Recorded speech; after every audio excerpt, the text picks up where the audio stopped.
ওম অখণ্ড মণ্ডলেশ্বর শ্রী শ্রী মৎ স্বামী স্বরূপানন্দ পরমহংসদেবের উপদেশবাণী ধৃতং প্রেম্মা অষ্টবিংশ খণ্ড।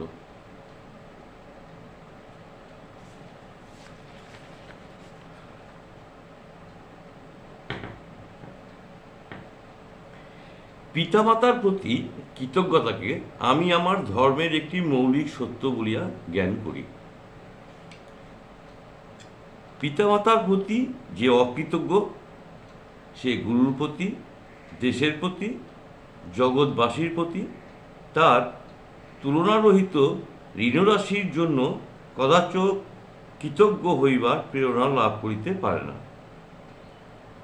ফলে তাহার গুরুভক্তি, দেশভক্তি, বিশ্বপ্রেম প্রভৃতি সবই শুষ্ক গুচ্ছের ন্যায় নিয়ত দহনশীল ও দাহ্যমান পদার্থের ন্যায় বিরাজ করে।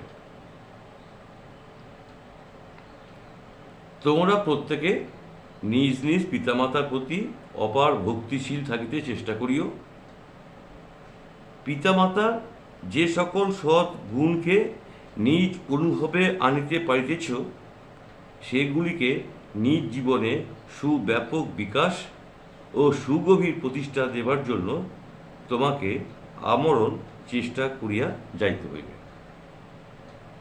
ফলে এই অনুশীলনটি তোমার বংশাবলী বাহিয়া ক্রমশ চলিতে থাকিবে।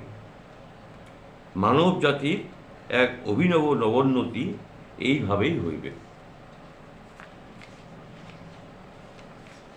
ওম শান্তি শান্তি শান্তি।